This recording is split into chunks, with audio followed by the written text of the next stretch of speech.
Olá a todos, eu sou Andréa Pereira, médica nutróloga da Oncologia e Hematologia do Hospital Israelita Albert Einstein, tenho doutorado pela Unifesp, pós-doutorado pelo Instituto Israelita de Ensino e Pesquisa e também sou cofundadora da ONG Obesidade Brasil. Estou aqui super bem acompanhada com Érica Narimatsu, médica especialista em ginecologia e obstetrícia. Ela cuida da mulher com um olhar mais integrativo, na busca pela saúde física, emocional e espiritual, focando em prevenção de doenças, né? É uma obstetra apaixonada pelo parto humanizado, e a gente vai falar um pouquinho de parto humanizado depois. E eu queria começar, né, perguntando para a Érica, gravidez é doença? Porque isso é um conceito antigo que a gente ainda, as pessoas não falam mais, mas agem como se a grávida estivesse doente. Bom, primeiramente, obrigada pelo convite, né, Andréia, por estar aqui com você e poder passar um pouco aí, né, contribuir, passar um pouco de informação, né, para as pessoas da nossa área. E de jeito nenhum, né, a gravidez não é doença. Esse é um conceito antigo, mas que ainda algumas mulheres ainda associam, né? Ah, tô grávida, então eu não posso fazer nada, eu tenho que ficar mais de repouso. Então eu digo assim que não é doença, né? Pelo contrário.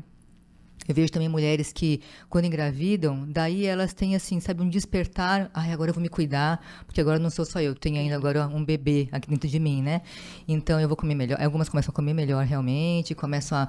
Aí algumas que nunca fizeram exercícios, óbvio que querem fazer exercícios, e aí vem a coisa da gente explicar depois também dessa parte do exercício físico, né, tá? Mas hoje eu vejo que as mulheres, elas estão tendo um pouquinho mais de consciência em relação a isso.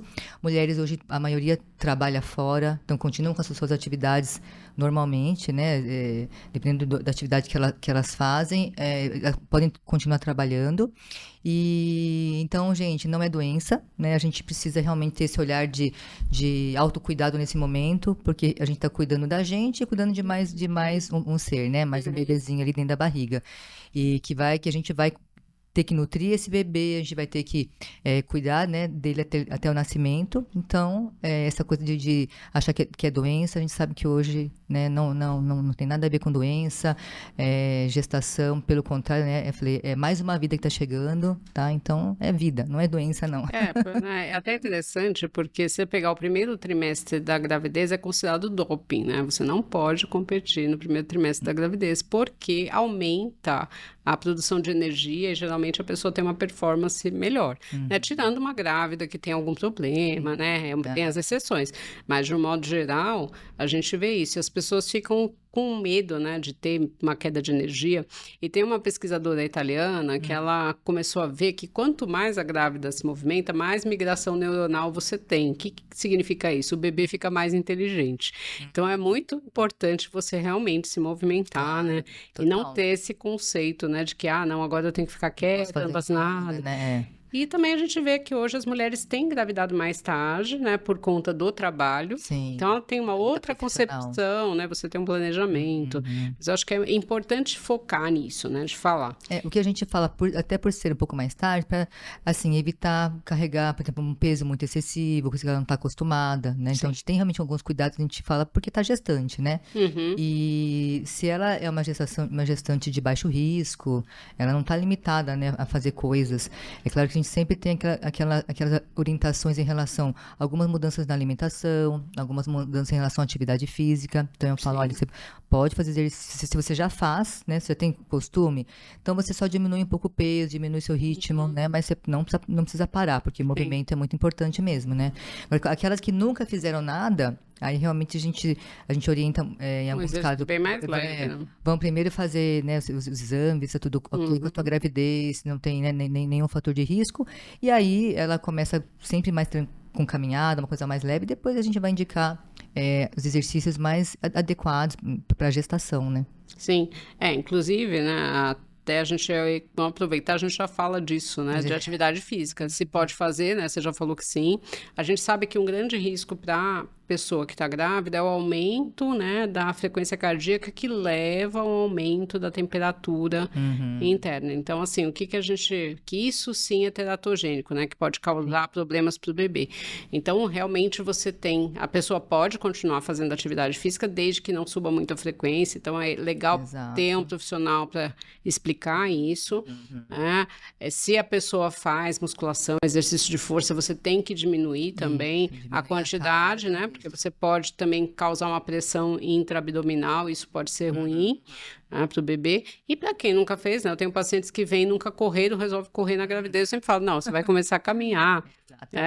Eu tenho uma grávida que ela ficou grávida de gêmeos e ela era maratonista. Ela correu a gravidez toda, com todas essas orientações. Aham. Mas ela ia correndo em Ibirapuera, vira e mexe, alguém parava ela e dava uma bronca, porque ela estava com aquele barrigão correndo. Eu sempre falava para ela tomar cuidado só para não cair, Exato. né? Então a gente consegue realmente fazer Sim. atividade física, se não tiver nenhum problema, né? Isso de cair, assim, é bom que você falou, porque o que a gente fala, assim, a gestante, ela tem muito problema por causa da barriga, né, na mudança ali né, Sim, o centro, física, né? centro de gravidade, então ela tem muita tendência, às vezes, a desequilibrar, né? Então a gente fala muito cuidado, né, se você vai correr, é melhor você correr no solo do que você ir numa esteira, porque muitas vezes ela pode desequilibrar e cair. Sim. Eu brinco, a gente fica muitas vezes na Um gestação... tênis bom, né? Para não ficar tênis escorregando, bom, e nada sapato escorrega. Até para evitar lesões, que a gestante tem mais tendência a ter lesões, tendinite, né, por causa da alteração hormonal também que Sim. existe.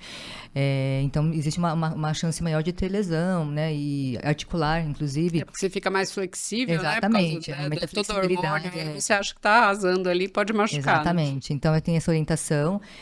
Então, tênis apropriado, né? Eu acho que é muito interessante ter alguém, né, um educador físico, alguém para orientar, Sim. né, os exercícios. Muitos já têm até um personal, então conversa com ele para ajustar agora os exercícios para uma gestante, que é um pouco diferente. Sim. Né? Eu geralmente oriento não ficar fazendo abdominal, né, justamente por causa Eu da também não pressão, gosto que faça, porque eu acho que pode aumentar. Sabe que tem gente que faz, né? Sim, sim.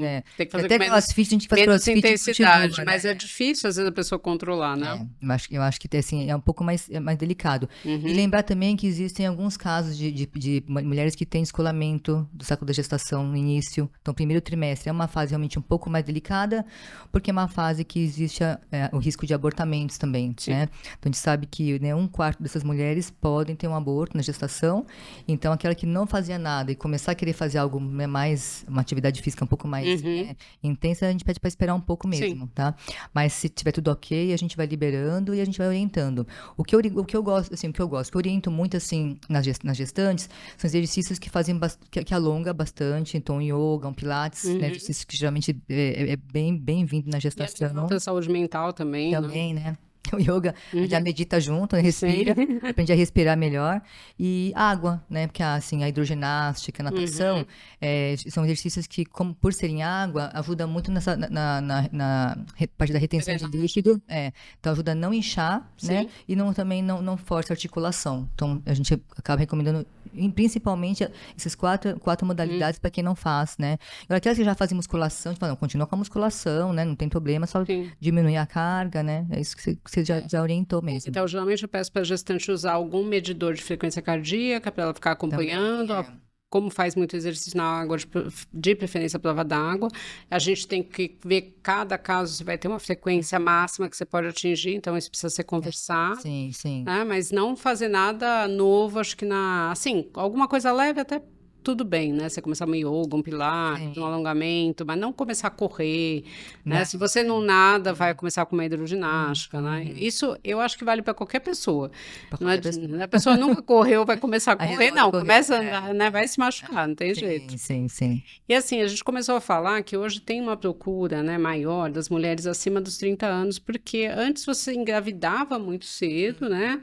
Agora as pessoas querem estar mais estáveis no serviço, né, no trabalho, na profissão, para poderem engravidar. Tem algum cuidado a mais? A gente sabe, por exemplo, que acima dos 35 anos você tem um risco maior de algumas doenças, né, como a síndrome de Down, por exemplo, né? Mas tem alguma coisa a mais aí para as mulheres acima de 30, acima de 35? E é interessante que aqui no Brasil a gente engravida muito tarde. Você vê, por exemplo, Estados Unidos e Canadá, as pessoas engravidam mais cedo. Eu tenho uma paciente que está no Canadá, E ela tem 33 anos, então ela foi classificada como uma idosa lá. E ela ficou muito brava com isso. Mas eu falei, não, é que aí realmente o pessoal termina a faculdade e já tem filho. Então, você tem alguma recomendação para essas mulheres mais velhas? Não é legal engravidar nessa época? Como que você vê isso? Olha, bom, eu fui mãe aos 44 anos. Porque Eu geralmente falo assim, médico gente, tem filho mais eu, tarde. ó, eu falei, não, eu não sou exemplo pra ninguém, hein? Uma coisa que eu falo para fazer o contrário, né? Mas a gente sabe que a mulher, ela tem, a idade, o relógio biológico da mulher é muito ingrato, né? Então hoje a gente com tanta atividade, a gente, né, faz faculdade, quer trabalhar, então a gente quer se posicionar no mercado de trabalho. E aí a gente vai postergando, vai fazer, né, mestrado, doutorado e vai postergando a gestação, né, o próprio casamento. E aí quando a gente se dá conta, muitas vezes, agora já, né, vou tentar engravidar. E aí às vezes se depara ali com alguma infertilidade, Sim. alguma doença que, né, já impede de engravidar ou atrapalha, né? Então eu acho que assim, 30 anos é uma idade que começa a diminuir a fertilidade da mulher, né? A gente sabe que com 35 anos, aí isso vai ficar mais acentuado dali pra frente. Quanto mais vai chegando perto dos 40, né, é mais rápida essa diminuição, tanto da quantidade quanto da qualidade dos óvulos, né, tá? E aí aumenta o risco de malformações, aumenta a dificuldade, muitas vezes, para engravidar, Sim. né? Então, 30 anos, é quando a gente tem que começar a prestar atenção, né, no despertar para, né, eu vou querer engravidar. Eu pergunto para minhas pacientes, você pretende ter filho? Você tem esse plano? E aí muitos falam assim, não sei, não, agora não, né, assim, mas futuramente talvez sim. E aí a gente tem hoje a orientação hoje faz o congelamento de óvulos, né? Eu ia Se te orienta, perguntar isso, porque as pacientes sempre perguntam, e aí, doutora, congela ou não congela? E aí a gente sabe que para congelar o óvulo, o ideal é congelar até 35 anos, tá? Depois disso, é que a gente está comentando, diminui também já a qualidade desse óvulo, vai diminuindo cada vez mais, né? Então, até 35, a idade que a gente orienta, que é o ideal para fazer o congelamento, mas não que impeça de congelar mais depois também. Às vezes, passou 35, né? Então eu perdi a chance. Não. Quanto mais longe dos 40 anos, é melhor, né? E aí, acho que 30 anos é mais assim, no sentido de... Mas isso para todas as mulheres, né? Assim, a gente é focando no estilo de vida dessa mulher mesmo. Então, acho que antes de engravidar, procurar um ginecologista, fazer fazer um check-up, fazer uma avaliação. Como é que está seu nível nutricional, né? Como é que estão suas vitaminas, os seus hormônios, né? Ver se está tudo em ordem. E aí, quando engravidar, ela vai ter... Assim, tentar realmente focar em ter uma vida mais saudável. Então, aí entra aí a nutrição, né, balanceada, uma suplementação também adequada. Muitas vezes a gente se depara com mulheres que, pelo ritmo de vida mesmo, ou até pela nossa alimentação hoje, né, de hoje em dia, tem uma deficiência de algumas vitaminas, né, ferro, né, vitamina B12, né, vitamina D, né? Hoje muita gente não toma sol adequadamente, né? Então a gente tem que fazer essa suplementação muitas vezes, e na gestação fazer um acompanhamento, né, todo mês lá com o seu obstetra, fazer os ultrassons, né, os exames de sangue, né, periodicamente conforme o obstetra orientar, né? E aí evitar cigarro, evitar bebida alcoólica, nós temos que realmente tirar durante a gestação, né? Mas, então, assim, evitar bebida alcoólica, evitar o cigarro, evitar estresse, né? Ter um sono de qualidade, água, né? Hoje em dia, muitas mulheres estão trabalhando, esquecem de tomar água, exatamente. né? Então, hidratação adequada, cuidar do intestino, né? Hoje a gente sabe cada vez mais da importância da saúde, né, intestinal, para a gente ter saúde, né? Então, acho que basicamente é assim, a gente focar realmente no estilo de vida, né? Exercício físico tem que fazer, né? Isso faz parte também né, da gestação saudável, né? E, deixa eu ver, esqueci de alguma coisa? Eu acho que não, acho Isso, que eu acho que é isso. E aí começar aos 30 anos, eu falei, essa preocupação um pouco maior, né? E quanto mais a idade vai avançando, a gente sabe também que aumenta os casos de malformações cromossômicas, né? A chance de ter, o risco maior de ter síndrome de Down, por exemplo, no bebê, né? Sim. Então, quanto mais próximo dos 40 anos, a gente tem essa preocupação um pouco maior, né? O ideal é realmente a pessoa planejar, né, a gravidez, né, quando possível, porque aí ela pode pensar também na mudança de estilo de vida, ver o que ela Sim, quer, ver quando que ela eu quer, acho se que precisa congelar o óvulo, se não precisa. Acho que isso ajuda muito, né? Então, hoje, assim, a gente já tem essa mentalidade de começar a pensar já na gestação, já antes de engravidar mesmo, né? Você falou, é você se preparar para aquilo lá. Sim. Não é você chegar grávida, né? Como antigamente, estou grávida, já vem fazer primeira consulta, já está gestante, já está lá Uhum. quase 3 meses, né, de gestação. Não, geralmente a gente buscar o médico antes, né? Sim. Adequar sua parte alimentar, né? E seu estilo de vida mesmo. E até assim, né? Porque o ginecologista ele acaba sendo um clínico geral, ele vai medir pressão, ver se a sua pressão tá legal, às vezes você não sabe que é hipertensa, né? Tem um Exatamente. monte de coisa, você não sabe que é diabética, então é importante. Isso seria importante independente de você querer engravidar ou não, né? Mas querendo engravidar é mais importante ainda. E o ginecologista hoje é o clínico da mulher, né? Sim, Que ela exatamente. todo ano, né, ela, né, Não, e por deveria ir sorte. no ginecologista, E aí ele que a gente acaba cuidando Sim, dessa sim. mulher, né, desde antes de engravidar, né, desde a primeira menstruação dela, né, até Sim. toda a fase reprodutiva dela, até a menopausa E e pós, E né? é até das teorias que a mulher vive mais, né? Que ela se cuida melhor, porque ela acaba fazendo mais check-up e pega doenças mais cedo, né? Então isso é importante. Você começou a falar da alimentação, né? Eu atendo muita gestante, eu gosto de atender gestante, sempre gostei. E eu acho interessante você conversar sobre isso, Ah, né? Que a alimentação é uma alimentação saudável que deveria ser igual para todo mundo, que todo mundo deveria ter uma alimentação equilibrada, né? Comer mais fibra, mais frutas, verduras, diminuir o sal, diminuir o açúcar. não só gestante, né? Não, só gestante, todo mundo. Então eu falo, não, você vai ter que ter uma alimentação que você deveria ter sempre, mesmo quando você não estiver grávida, né? Até porque é legal você também adequar sua alimentação agora, porque os pais são um espelho para os filhos depois, né? Então ele vai se espelhar nessa alimentação saudável. Mas eu tenho visto assim os ginecos e os obstetras cada vez mais preocupados com o aumento de peso. Então eu queria que você falasse um pouquinho sobre isso. O que é um aumento de peso adequado para uma paciente? Isso assim, depois a gente fala um pouquinho de paciente que chega já com obesidade, mas assim, paciente chegou com peso normal e muitas vezes a gente tem esse conceito antigo, agora você está grávida, você pode comer por 2, 3, né, e vai. É coisa das nossas avós, Exatamente. das avós, a mãe, né? Não, você está grávida, mas tá tão magrinha. E aí dá comida pra grávida. Exatamente. Assim, hoje a gente sabe que isso é uma coisa, também uma coisa do passado. A gente não tem que comer por 2, né? A gente tem que comer adequadamente. E o controle de peso é muito importante. Porque, assim, eu falo para minhas pacientes, assim, o engordar, né? Engordar 3 quilos por mês, né? A gente fala esse aumento de peso, assim, exagerado, isso vai levar, muitas vezes, até problemas de saúde. Então, por exemplo, a mulher pode desenvolver uma hipertensão, uma pré-eclâmpsia, né? Ela pode desenvolver um diabetes da gestação, né? Então, é muito importante a gente ter esse controle de peso, né? Hoje em dia eu vejo que as mulheres têm uma preocupação maior, né? No controle de peso, né? O que muitas vezes eu vejo também que às vezes o emocional não deixa, né? O emocional da mulher não deixa ela comer direito, né? E aí ela vai lá e abusa e come doce, que é aquele conforto, né? Aquele confortozinho que ela tá querendo, e come chocolatinho, exatamente. E ela tem a ilusão de que quando o neném nascer o peso vai todo embora. Pois é. E não vai. Pois é, engorda tipo os 20, né? E não consegue perder depois. Então, o que assim, geralmente, né? Existe a forma de você orientar pro IMC e tal, mas assim, geralmente eu falo, olha, gente, basicamente assim, a gente vai, né? O ideal é engordar, se você tem um peso normal, assim, vai engordar 1 quilo por mês, vai 10 quilos a gestação inteira, né? Vamos focar nesse peso, né?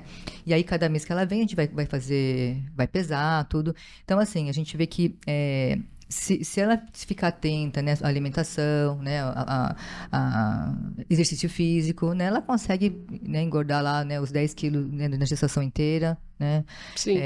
Agora, quando a paciente já vem com obesidade, é diferente, né, André? Então, assim, quando a paciente vem com obesidade, você acaba orientando, se for uma obesidade grau 1, grau 2, você acaba orientando realmente no máximo esses 12 quilos, mas se ela já tem uma obesidade grau 3, né, que é um índice de massa corporal acima de 40, geralmente a gente pede para engordar no máximo 5 quilos na gravidez.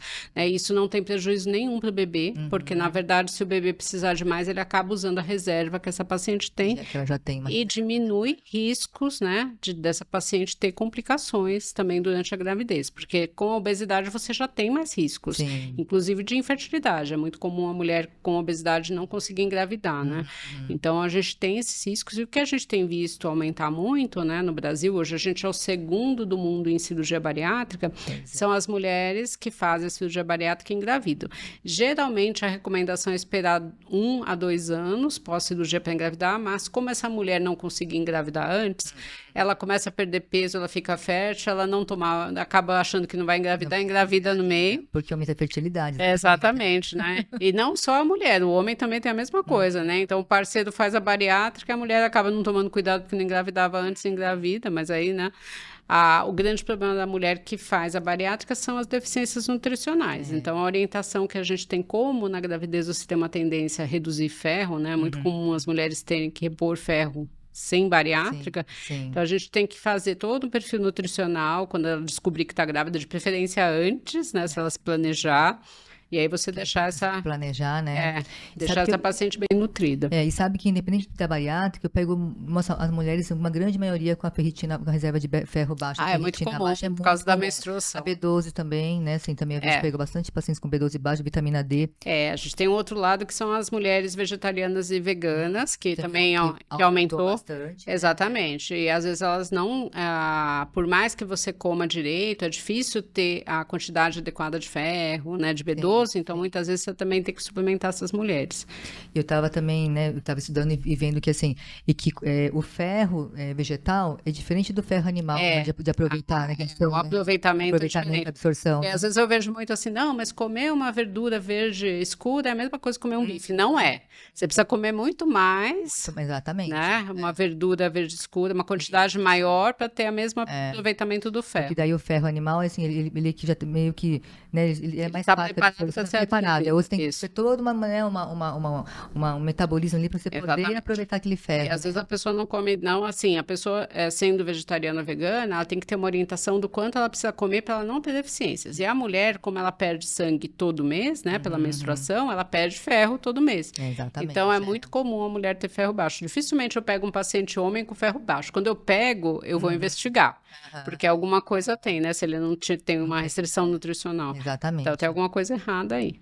E nas gestantes com acho que bariátrica, é isso que você comentou, antes de engravidar, já fazer essa investigação e fazer... Geralmente ela já vem com uma orientação de nutricionista, né? Algumas. Tem gente que meio que opera e abandona todos os reis. Então, aí não pode, né? Assim, já tem que vir com uma orientação já de uma nutricionista, uma nutróloga. Geralmente ela já vem com uma suplementação do próprio gastro, de algumas vitaminas. O ideal realmente é isso. E mesmo assim, às vezes, na gestação, ela precisa suplementar um pouco mais, porque aí, nesse momento, a gente consegue detectar que está faltando, né? A gente falou ferro, B12, a vitamina D. Às vezes até proteína, porque o bebê começa a formar massa muscular, então ela começa a ter uma necessidade proteica maior e ela não consome tanta proteína. A gente vê também deficiência de proteína também. Então, acho que é importante a gente fazer esses, né, o acompanhamento no pré-natal, né, fazer esses exames, né, esse protocolo para investigar e poder acompanhar e suplementar adequadamente. Muitas vezes precisa até de fazer uma infusão. Sim, né? Às vezes precisa ser endovenoso, ou às vezes dependendo do tipo de cirurgia, precisa mesmo. E aí, assim, né, pra gente terminar aqui, pra gente conversar, a gente vê muita dúvida do tipo de parto. Então, eu queria falar isso com você. Cesárea, parto normal, parto humanizado. Eu queria que você aproveitasse e explicasse a diferença do parto humanizado, né? Existe muita dúvida. A gente fala assim, parto humanizado. Aí as pessoas já vêm achando que aquele parto natureba, é um parto na natureza, é um parto que não tem intervenção nenhuma. Não tem hospital. Então assim, a pessoa pensa muito, parto humanizado é aquele parto que não tem nenhuma intervenção, a mulher tem em casa. Então a gente fala que não, são conceitos que estão muito errados, né? Então, o parto natural, assim, a gente fala, é esse parto que muitas vezes não tem intervenção nenhuma, a mulher faz um parto normal, né? Bem natural, não necessariamente ele é humanizado, né? Tá? Então, o parto a humanização, esse termo, é em relação a abordagem que a gente faz para essa mulher, para a mãe, né? Então, a gente fala que no parto humanizado, tanto a mãe e o bebê, a gente fala, eles são os protagonistas, então eles são as pessoas mais importantes naquele momento, né? Então, existe toda uma equipe multidisciplinar, que a gente é uma equipe que vai cuidar dessa mulher, dessa mamãe, durante todo o trabalho de parto, né? Então, ela vai ter até antes, na verdade, porque tem a interfisioterapeuta que prepara essa mulher fisicamente para esse parto normal, né? O parto humanizado, a gente respeita os desejos dessa mulher, então a gente fala que é um parto respeitoso, a gente tenta fazer com que esse parto seja num ambiente bem acolhedor, né? Então geralmente não tem assim tanta iluminação, né? A gente usa muito música, porque existem os benefícios da música, que é a musicoterapia que a gente sabe, né? Os benefícios até como se fosse uma endorfina mesmo, né? Para alívio de dor. A gente tem um acompanhante que vai estar lá junto com, né? Geralmente o esposo vai estar lá com ela o tempo todo, dando aquele apoio emocional. Muitas usam doulas também. As doulas é uma profissional que ela é preparada para cuidar do emocional dessa gestante, né? Durante o pré-natal, durante o trabalho de parto. E tanto a doula como a enfermeira obstétrica, que a gente tem na nossa equipe, enfermeira obstetriz, né? Então, elas fazem todo aquele acompanhamento durante o trabalho de parto. Então, é muito importante até nesse momento o movimento, né? Então, aquele conceito, vou ficar lá deitada, né? Tipo, horas, aguardando, morrendo de dor. Então, e a gente fala parto normal, todo mundo associa dor, né? Então, a gente fala que, gente, parto normal não é dor, é tão mais do que apenas uma dor, a gente consegue ter uma experiência tão positiva, né, durante o parto. Então, a gente fala que o parto, a mulher vai ter dor, sim, ela vai ter contrações e realmente ela vai ter muitas vezes, né, que enfrentar essa dor. E o quanto que essa dor ela é grande ou não, depende de cada mulher. Sim, tem mulher que tá lá, tipo, quase, né, parindo, tendo bebê, tá bem, tá tranquila. Tem mulheres já estão lá no comecinho já com muita dor, então isso é muito individual, né? O que a gente proporciona para essa mulher é uma experiência dela vivenciar todo aquele processo. Então a gente respeita a fisiologia, né, do corpo da mulher, então a gente não fica fazendo intervenção sem necessidade, né, fica acelerando esse parto, não rompendo bolsa, colocando soro. A gente deixa o mais fisiológico possível, né? Sempre prezando pela segurança da mãe do bebê. Então, a gente faz parto em hospital, a gente não faz parto domiciliar. Aliás, médico não pode em São Paulo fazer parto domiciliar, né? Sim. Então, a gente faz partos em maternidade. Pensando que se acontecer qualquer coisa, você tá ali, né? Exatamente. A gente tem recurso, né, dentro do hospital para o bebê, né? É mais rápido possível. Se tiver que fazer uma cesariana de urgência, tem ali, tudo muito, muito na mão. Ainda mais São Paulo, que é uma cidade tão grande. Acho que é isso que é importante, né? Você vai priorizar o parto humanizado, o parto normal, mas se precisar, você vai, né? Acho que isso é muito importante, assim, a gente falar que a gente é um parto que a gente tenta fazer menos intervenções possíveis, respeitando essa mãe, né? O desejo dela, as vontades dessa mãe.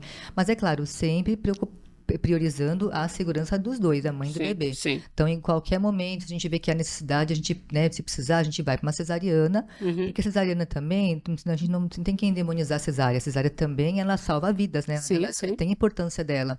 E mesmo sendo uma cesariana, a gente consegue fazer uma abordagem até humanizada na cesárea, né? E tem mães que não querem, assim, tem mulheres que não querem parto normal de jeito nenhum, né? Elas chegam, não quero, e aí também você não vai fazer um parto normal nessa mulher também que não quer, a força, porque, assim, eu estou respeitando o desejo dela. A gente tem até, né, eu sou do Comitê de Bioética, a gente tem a autonomia, que é um dos princípios bioéticos, né, então, realmente, a gente tem que conversar, tem que respeitar, isso é importante. E a gente, claro, a gente tenta mostrar, né, a gente tenta passar muita informação e estimular que elas busquem informação, porque nada mais importante que a informação, né, Andréia, hoje em dia. Então, a gente tem muito acesso à informação, né, e aí eu falo, busca informação, né, vai ler, vai pesquisar, e quando ela vai durante a gestação, porque geralmente é durante a gestação que ela vai pesquisar mesmo, né? E ela vai começar a entender os benefícios do parto normal, tanto para o corpo dela, né? Assim, fisiologicamente para ela, recuperação muito mais rápida, né? Ainda mais a gente falou sobre obesidade, gestante, se a mulher ela já é engravida em quadro de obesidade, é legal ela fazer um parto normal, que, né, não uma intervenção cirúrgica, se possível, né? Que ela tem muito mais chance de ter uma infecção, né? Mais dificuldade na cesárea e complicação na cesárea. Então, assim, hoje eu sou uma apaixonada pelo parto humanizado, né? Não fui sempre do humanizado, né? Antigamente eu Uhum. também já tive minha fase, né, inicial, que era muito cesarista, né? E aí e depois eu comecei a estudar e comecei a entender, né, melhor, até pela própria procura das mulheres mesmo. E aí hoje sou uma apaixonada pelo parto humanizado, né? Então, assim, geralmente, eu não sei se você chegou a ver já os partos. Já Geralmente a gente usa até dança no trabalho de parto, tem. né? Por quê? Porque aí as pessoas falam, mas dança não é pra gente, né? Dança não é só pra sair na rede social, não, tá? A dança tem uma Ela tem uma função. função, Uma exatamente. dança é uma forma não farmacológica de alívio de dor. Então, quando ela é a primeira música, né? E a gente pede para fazer uma playlist, né, das músicas que eles gostam. Então, e aí é muito música que tem que movimentar. Então, tem muito axé porque é o que movimenta muito o quadril. Esse Uhum. movimento de quadril, isso ele vai facilitar dilatação, né? O bebê, a descida desse bebê, né? E ela tá lá dançando, então libera endorfinas, né? Falei, e funciona até como um analgésico, Uhum. libera, né, dopamina, serotonina, então deixa a ocitocina. Então isso acelera também o trabalho de parto naturalmente, sem precisar fazer isso artificial, né, uma forma artificial, e também dá um bem-estar para essa mulher e Sim. dá um alívio de dor, né, Uhum. que ela vai ter. É claro que não é igual uma analgesia, né, mas Não, sim, mas já é ela tem um uma. alívio de dor. E Sim. quando, depois desse momento, a dor começou a apertar um pouco mais, ela vai porque água quente, vai para banheira ou para Uhum. chuveiro. Porque a água quente, tem muitos estudos mostrando que a água quente ele também ajuda essa mãe a relaxar e ajuda a aliviar aquela sensação da dor também, Uhum. né? E também dilata, ajuda a bebê a descer, né? Então ela fica naquela banheira o maior tempo possível que ela conseguir ficar, ela fica, né? Aí chega um ponto, já começa a ficar uma dor mais intensa, daí ela sai dessa banheira, ou porque está nascendo, ou ela vai para uma analgesia se ela quiser. Uhum. Então a gente fala que o parto humanizado, ela tem também, ela pode pedir uma analgesia.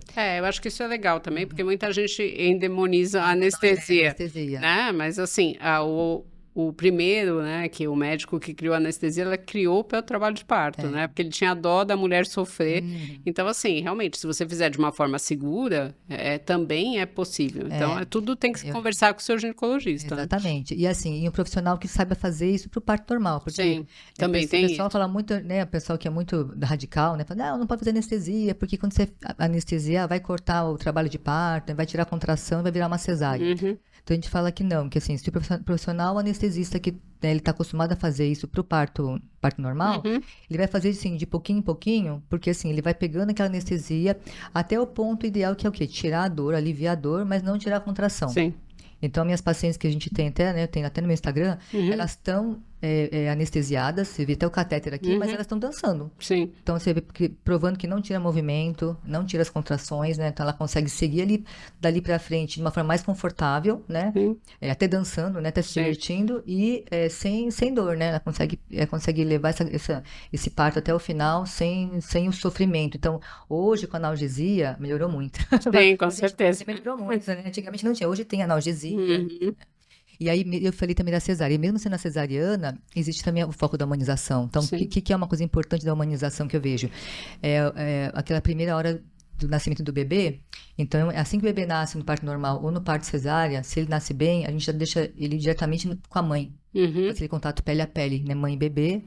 E aquilo é importante para o quê? Aumentar a afetividade entre a mãe e o bebê, né? A uhum, própria ocitocina durante o trabalho de parto, também, existem alguns estudos que falam que melhora a afetividade entre essa relação mãe e bebê emocional. uhum. Existe um estímulo à amamentação também, de ela ficar ali com aquele bebê, né? Porque a primeira hora de vida, a primeira hora de ouro do bebê, né? Então, existe também um estímulo à amamentação, que é o alimento que a gente considera como padrão ouro, né? Para o bebê, o Bebê, leite materno, exatamente. E também aquele contato pele a pele estimula até o sistema imunológico do bebê. Então, aumenta os anticorpos para o bebê. Então, traz Uhum, muitos benefícios, né? Esse contato pele a pele. Então, isso também faz parte da humanização, tanto no parto normal como na sim. cesariana, né? Legal. Bom, queria te agradecer muito para as pessoas que estão nos ouvindo. Caso você tenha alguma dúvida, você pode entrar em contato com a Érica através do Instagram. Qual que é o seu Instagram, Érica? Ó, meu Instagram é DRA de doutora, Érica, com K, Narimatsu. Então, se vocês tiverem alguma dúvida, entre em contato com ela ou entre em Fico à contato comigo disposição. através do Dr. André Nutrologia. E não percam o próximo episódio que a gente vai conversar sobre sexualidade feminina no tratamento do câncer. Obrigada. Obrigada, Andréia.